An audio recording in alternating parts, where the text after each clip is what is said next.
Hi guys, and welcome to my Let's Play of Vampire the Masquerade, Shadows of New York. Hopefully, we have a good time together, so I guess let's get going, huh? Welcome to my castle. Don't expect everyday logic to work here.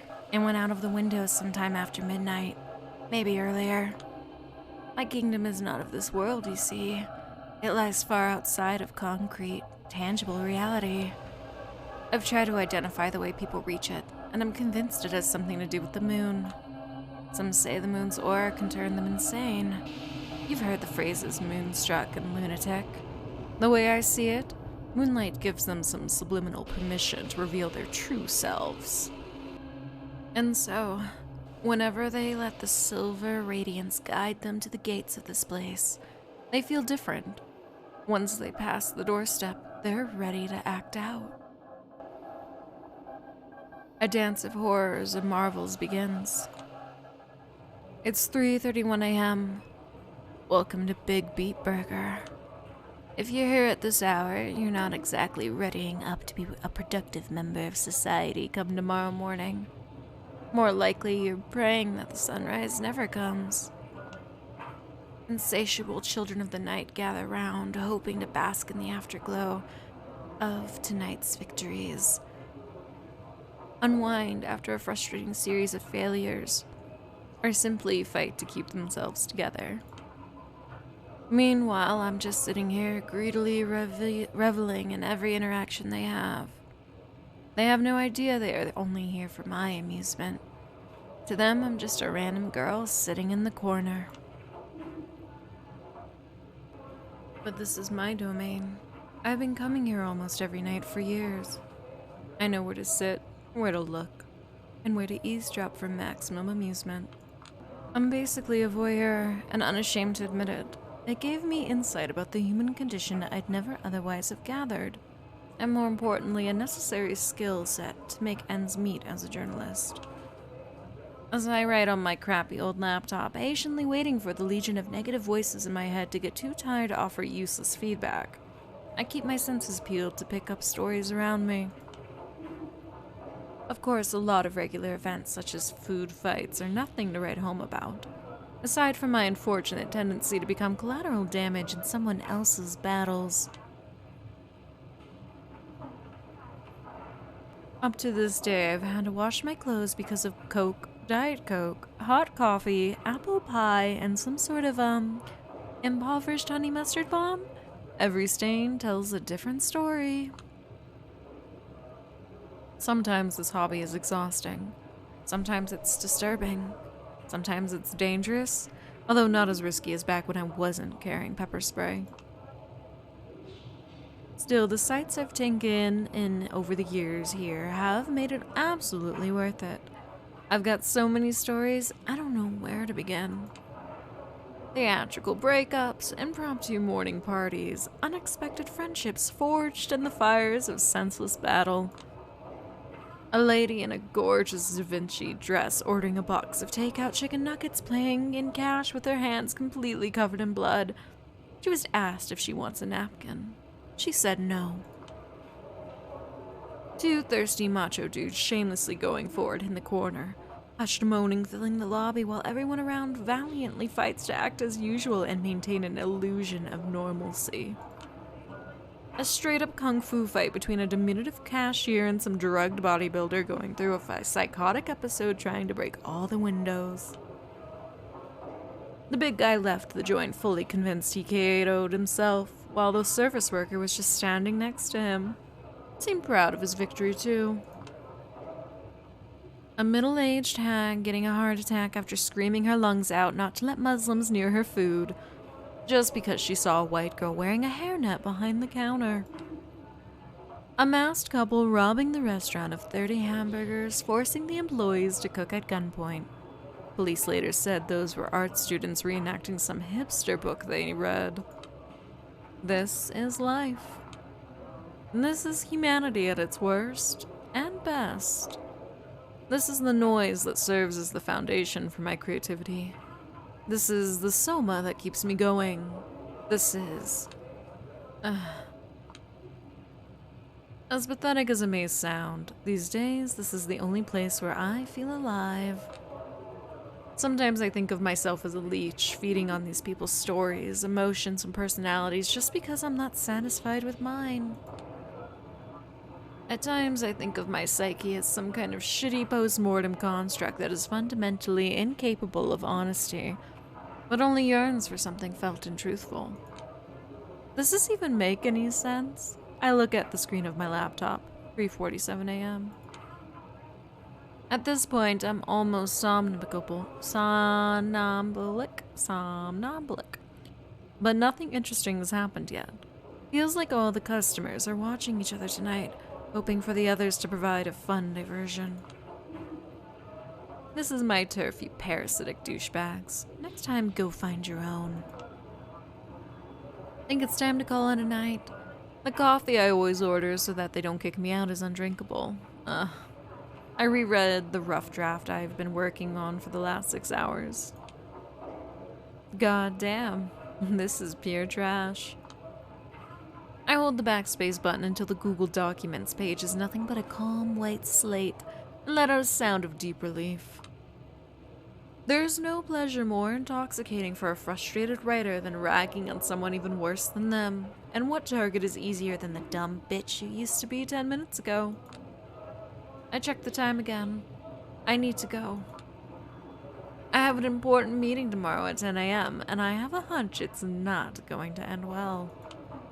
And it's not because I'm an irresponsible dumbass who's going to need a few cups of coffee to simply function on a basic level despite, 4 hours of sleep. It's because I always have a hunch things are not going the way they're supposed to. Click, clack, click, click, clack.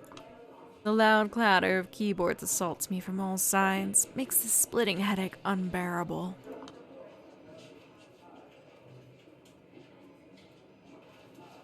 Used to be, I dreamed of nothing else but being part of the New York Lodestar editorial team. It was the first magazine I started reading regularly, the first magazine I ever bought for myself. Now simply hearing the word Lodestar is enough to ruin my mood. Never mind seeing all these old farts phoning in more reactionary opinion columns and Wikipedia-level analysis of current events. Click-clack, click-click-clack. They used to destroy and rebuild my entire worldview every month. They shaped my thinking about politics, art, journalism. They even pointed me toward my favorite cigarette brand, for God's sake. Then some talented people started leaving for greener pastures. Some got too wrapped up in their own neurosis. Some became complacent. All of them committed the sin of allowing themselves to grow older. Fresh blood was deemed unnecessary, even though young freelancers kept being bled dry. These days, whenever someone from outside Lodestar talks about Lodestar, it's because of a few idealistic contributors willing to accept meager pay while putting in serious work. Dumbasses. Other than that, the magazine specializes in publishing pale echoes of provocative ideas I heard somewhere else a few years prior, wrapped in an aesthetic that hasn't been cutting edge for a decade. No wonder the readership is in free fall. But even though the ship is sinking, the old guard won't let it go down without a fight. As in, anyone from the outside attempts to board the vessel in hopes of fixing its course or its holes, they will be swiftly taken care of. I should know. Been there, done that. As it stands, the only full-time staff member who doesn't make me regularly attempt to cringe my face off with his writing is Lodestar's editor-in-chief, Brian, and I don't know. Sorry, I'm so bad at this. I'm so sorry if I'm offending someone. I hope not. Brian NG? I'm just gonna call him Brian NG, I'm sorry.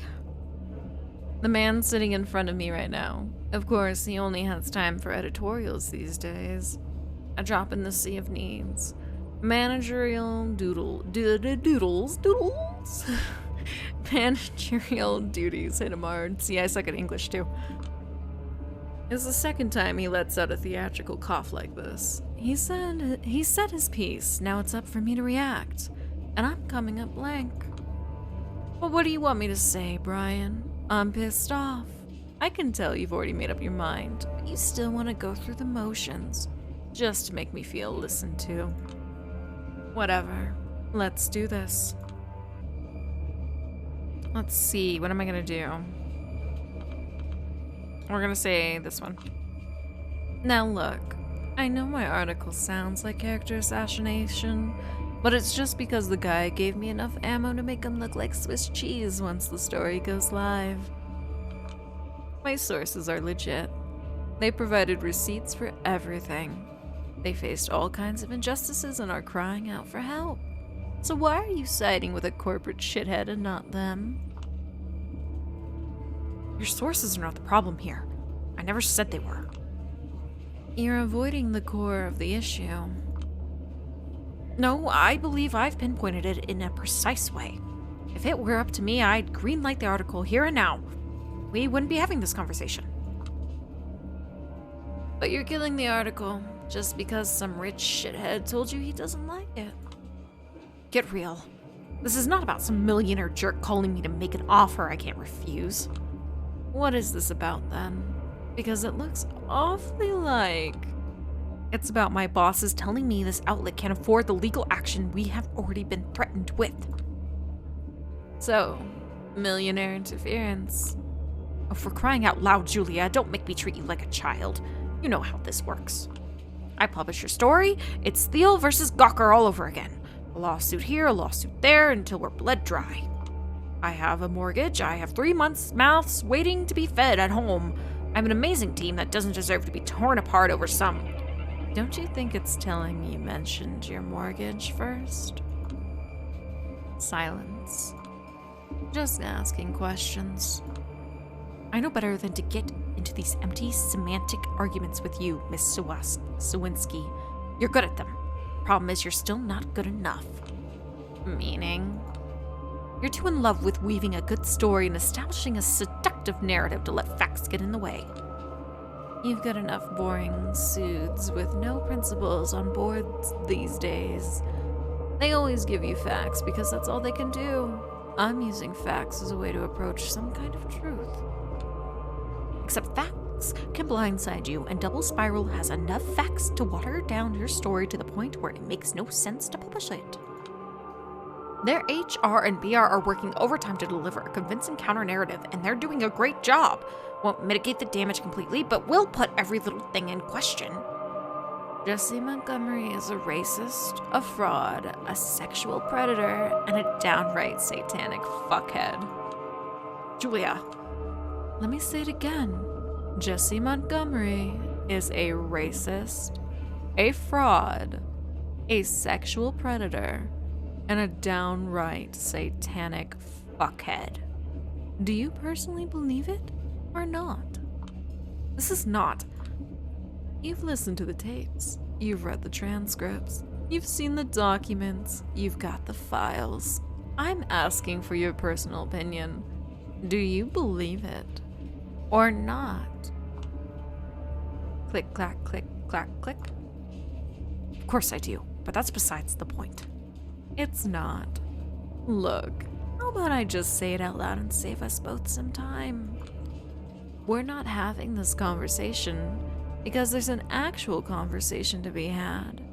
You set up this meeting knowing very damn well there is only one way it's going to end. You've got a mortgage and 3 mouths to feed. You prioritize the well-being of your direct surroundings over some nebulous concept of greater good. I get it. I really do. Yet for some reason, it seems like you're only prolonging this conversation and rationalizing your decisions so that I forgive you? Officially exonerate you? I'm not the bad guy here, Julia. What are you then? In your own words. A man who does what is necessary to protect his own. So, I don't count as your own anymore? He mutters something under his breath, ending with a self-pitying chuckle. I don't know if you'd even want to work under a scumbag like me from now on. Oh, come on. Don't turn this into a pity party. No, I'm absolutely a scumbag. And why is that? Because I'm firing you. My thoughts are scrambled. For a brief moment, the state of my bank account displays before my eyes with startling clarity. A howling void opens in my chest and starts traveling towards my stomach. No, don't panic yet, idiot. Get more information, now. There must be a catch. Okay.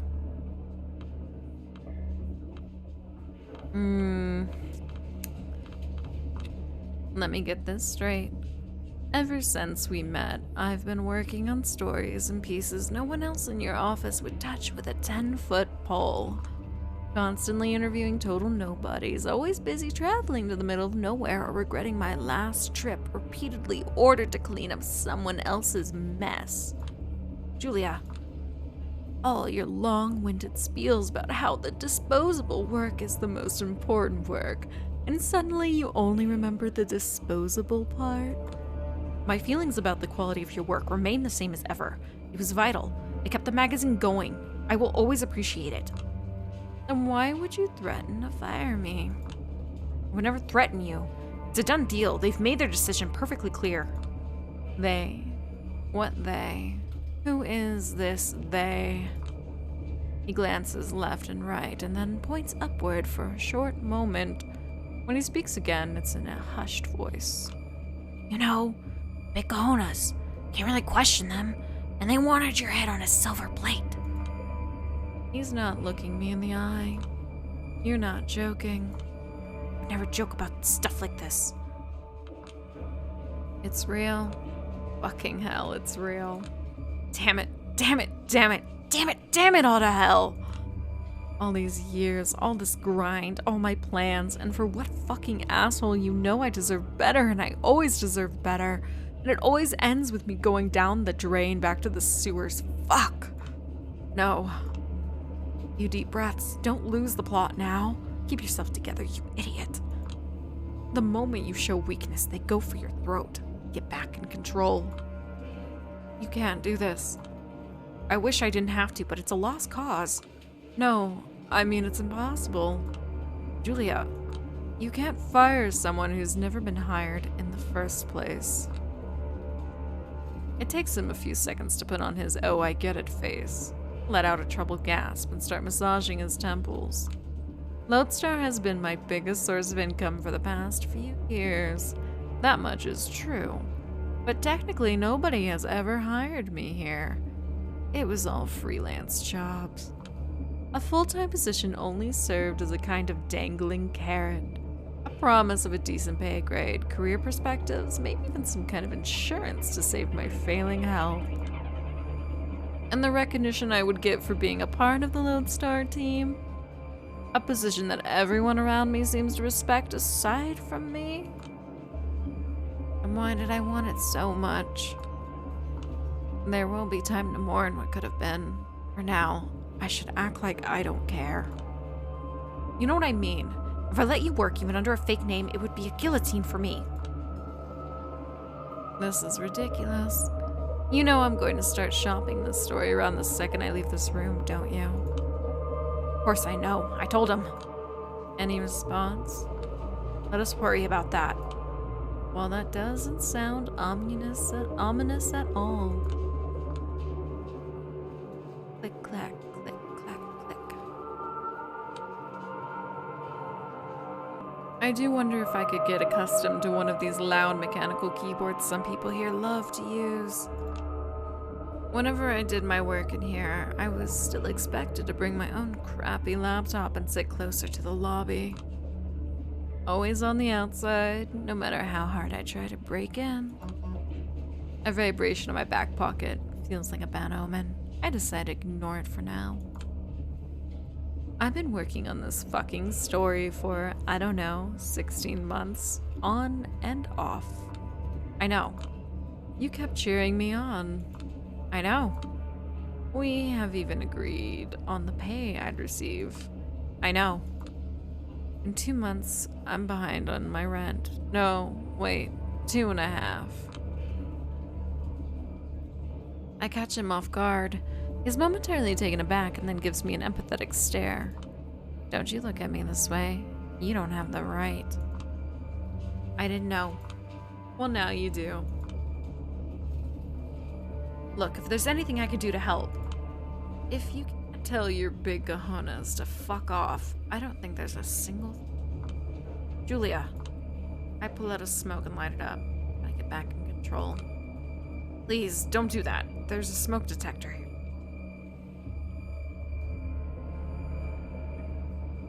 Please, don't do that. There's a smoke detector here.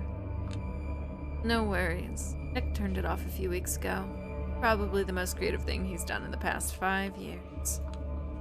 Good old Nick, the perfect 21st century cinema reviewer.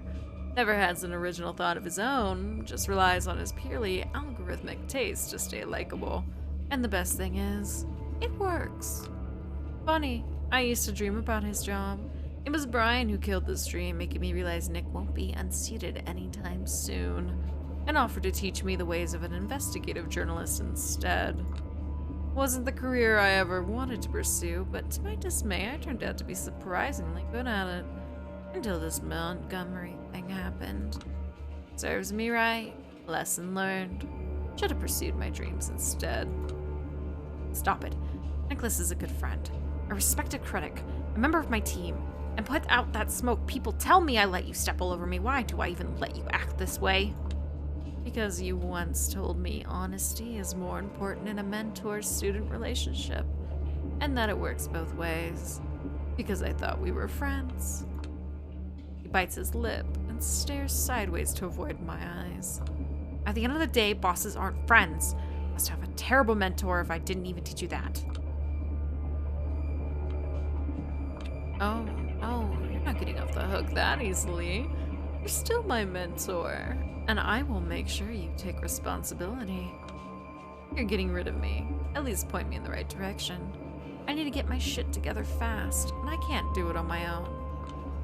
Fair. I might have failed as a guide, but I will do what I can not to leave you stranded, okay? There are options. None of them are a remedy from all your troubles, but... wait a second. Another vibration in my pocket. Another foreboding feeling. This time, I reluctantly take the smartphone out of my pocket. If it has to rain, why not let it pour? A new email. It's a lengthy one. And the sender? Speak of the devil. No. No, no. This can't be. Christ. I just got an email from Mila Lopez. She claims she's just been laid off from Double Spiral. Same as Mike Antonoff and Jared Rivera. Jared Rivera, sorry. What? What happened? I'll spare you all her insults, okay? The key thing is it seems their HR knows all the confidential information about my journalistic investigation and used it to shut everyone's mouth. Hell, apparently Montgomery walked up to Lopez as she was emptying her desk and told her to thank me for being a, quote, dumb and careless cunt. Brian goes pale. I think he has a very good reason to. You fucking scumbag. You outed my sources. What? What? Of course not. What are you even saying? Oh, don't you dare play coy. It must have been either you or me. No one else, and you know the way I work. My investigation was basically untraceable, both on and offline. Carefully picked meeting spots, encryption upon encryption, every direct quote rewritten 5 times just in case. All sorts of red herrings scattered around. I know my shit. You know I do. And this timing. Did you just pass a flash drive to your beloved big cojones during a meeting as a sign of goodwill? Look, I get you're upset, but why don't we just talk this through calmly?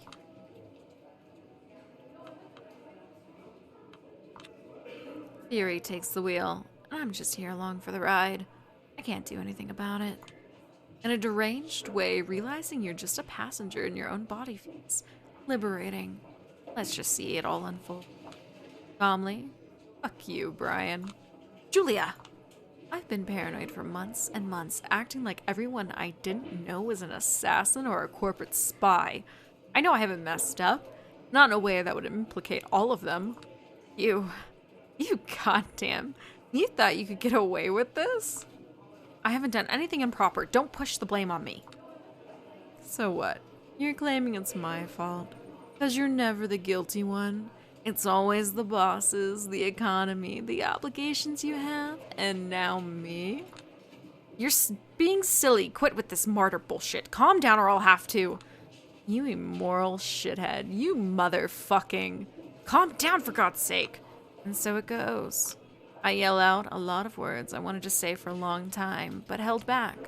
I fling a lot of insults I've been workshopping for years, hoping I'd never use them. I break a few things. At times, for a split second, I see pity in somebody's eyes. It's gonna haunt me for a long time, but in the heat of the moment, I don't care. These people, no, this company has nothing left to offer me, so at least let me take this catharsis. In the end, a security guard has to escort me out of the building, and that's the end of my journalistic career. I just feel like my world has crumbled into nothing. I mean, you have every right to, like, Jesus, if I were you, I would have already broken down into a sobbing mess. I'd love to, but I'm on a subway. Far too proud to cry in public, even now, and it's stupid, but I feel like someone out there keeps destroying everything I hold dear, just to see my reaction. Like it was a prank show and someone was waiting to record me crying. So out of sheer spite, I'm doing my best not to cry. Fuck you, whoever and wherever you are. That is the most Julia Sawinski thing I've heard. Spite as the greatest motivator, huh? Not feeling particularly motivated to do anything right now, to be honest. I just want to stay in my bed until my shithead landlord calls the cops to forcefully evict me.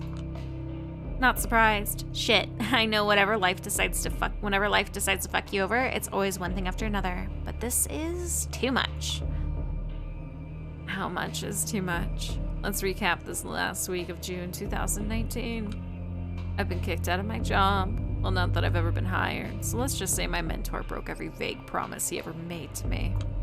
A big thing I've been working on for a year and a half went down the toilet. It's all useless. My boss didn't protect my sources properly, and now they keep trying to reach me through every possible channel to threaten me or just yell at me. And they have every right to react like that. All of my side gigs were shut down. Nobody's replying to my emails. Someone's been dragging my name through the mud behind the scenes, and it worked. I still have no idea who's sending these shitty messages around. I've been asking, but... Listen. Oh, wrong voice. Listen, don't worry about it. I'm not gonna stand idly by and watch you get canceled by some mean-spirited delusional... I said, don't worry about it. I have 3 unread messages from my landlord. Message previews were stressful enough.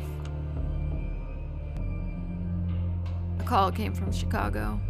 Apparently Dad has bladder cancer. Mom is in hysterics. She'd go crazy if she heard me about my situation, so I have to pretend everything's okay whenever she calls. And she calls every day, and she just won't hang up before she offloads all her burdens on me. And I can't blame her, because we all have to learn to cope with Dad's psychopathic tendencies somehow. I was robbed. All my documents and what little money I had, gone. Don't even know when or where it happened. And it's driving me crazy because I'm always extremely wary of pickpockets. The list goes on.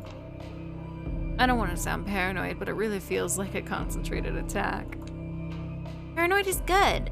Anyways, I know you always hand wave this topic away, but just remember that if anything happens, my place is your place. You don't have to get through it alone.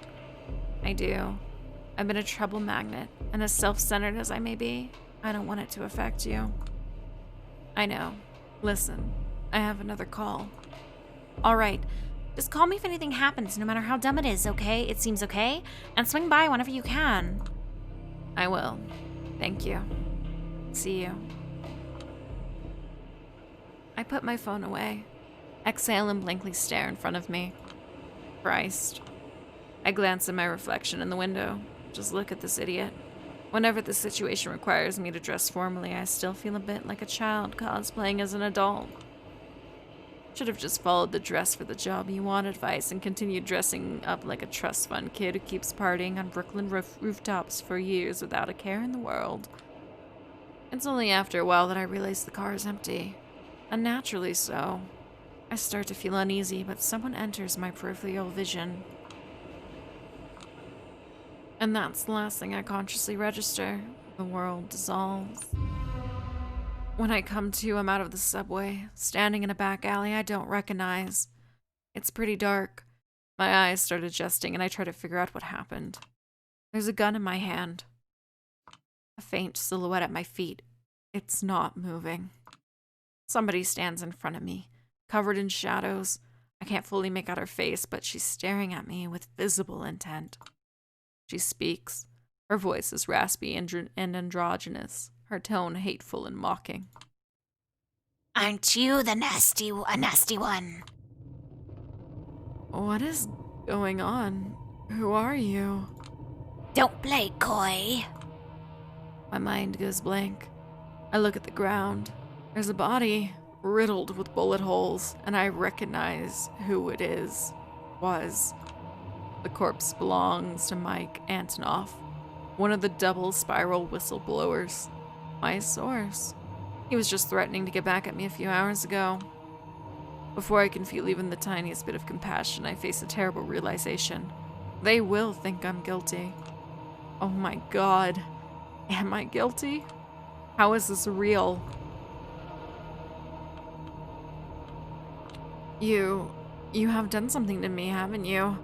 Back in the subway. That was you, wasn't it? A man is bleeding out at your feet and you're turning this around on me somehow. I haven't done anything to him. Again, don't play coy. You knew him. He was mad at you. You started telling him sob stories about your situation. He wasn't having none of it. You got mad. Things escalated. He died. This isn't true. It's plausible, but that doesn't make it true. Or does it? This is just a nightmare. It doesn't even make sense. It must be a dream. And if it isn't, the person in front of me must be responsible.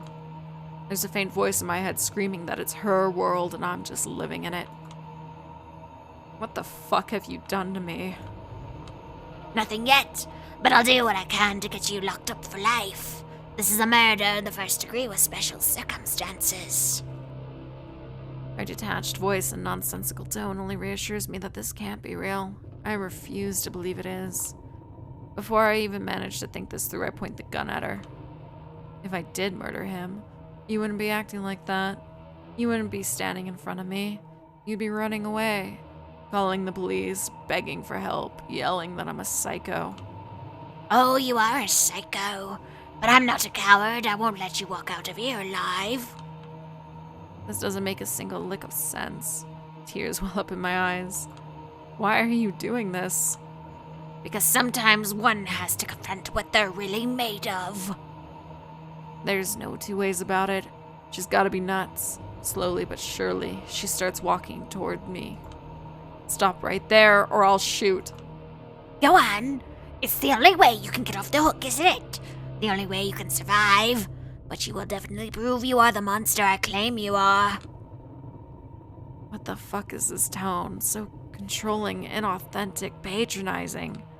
I'm serious. For your own sake, you better be. She keeps getting closer. Maybe I did kill Antonoff. Maybe I don't deserve to live. Maybe it's less tiring not to live.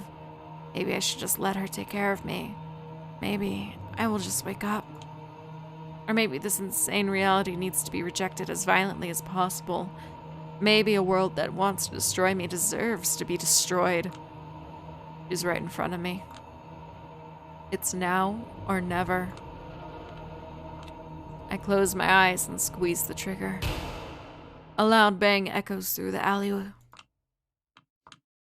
I'm afraid to look at what I've done. I've been to a shooting range once and felt absolutely horrified by pistols. Such a small thing, but it can easily puncture a hole in the fabric of reality's made of. Never knew I'd be able to use it against another human being. The very thought makes me want to puke. You were a right choice after all. I'm so glad. You haven't allowed yourself to break, but you've crossed a line I needed you to cross. There's a silent flame in you that could become an inferno if left unchecked. I sure hope it will. She's still alive. Her voice is coming from behind me. She puts her hand around my waist, and her cold mouth touches my neck. I can feel my shirt getting violently torn off. I don't understand, but I'm too dazed to protest. That was your final test. Congratulations! You have proven yourself worthy. I can feel something sharp sliding into my neck. It's not too painful, just startling. Think, a doctor pushing a needle into your vein without a proper warning. Then it hits me. Pure bliss. The dopamine receptors I've considered completely fried until now suddenly recover and start bombarding me with pleasure I've never known before. I finally let the tears go. They come flooding. They've been waiting for years. It's such a relief. Is it raining? I feel like I'm in the middle of a deluge, at least. Washing away all of my fears, all of my sorrows, all of my anger, all of my pain, all of my ego. I become one with the world and the woman behind me. She's holding me tight, making me feel like the only important thing in this world. Everything else blurs. I feel something intense towards her, something I've never felt before. Is this love? I hope it is. This is not you. This is a familiar, cynical voice in the back of my head. But it's okay. I never felt particularly fond of me anyway. New York, you're perfect. Oh, please don't change a thing. He who laughs in the shadows always has the last laugh. Hallelujah. Praise be. When everything is cliche, nothing is. Isn't that the ever-distant utopia I've been chasing all along? People on the other trains, I hope you're doing fine. God, shut up. Just enjoy it. You finally understand. She's making love to me. She's giving birth to me. She's burying me. I'm pretty sure I've been dead for a while. I'm pretty sure I could stare at my own corpse in her hands from a distance for a moment, somehow. And then I'm alive again. She lifts her mouth from my neck. No, wait. I taste blood in my mouth. Was I drinking her blood too? I realize whatever this was, it's over. And I have to bask in the afterglow while I still can. I also immediately understand that I'm going to chase this fleeting feeling for the rest of my existence. Finally, she lets out a whisper which concludes the ceremony. No matter what happens next, don't forget, you're a monster. But you were lucky enough to be born into a world of monsters, so don't you ever mourn that fact. Embrace it. And that is Vampire the Masquerade, Shadows of New York. Thank you for watching. Please like this video if you liked it. Please subscribe to my channel if you want to see more content like this. And leave a comment of, what you think. Do you like my voices? Are they okay? I don't know. I like the voice I picked for the main protagonist, but the antagonist, or I don't know who she is yet. And we don't know. Anyways, keep happy, keep healthy, and keep safe out there. And remember, Maggots love you, but not as much as I do. Love, your malicious corpse.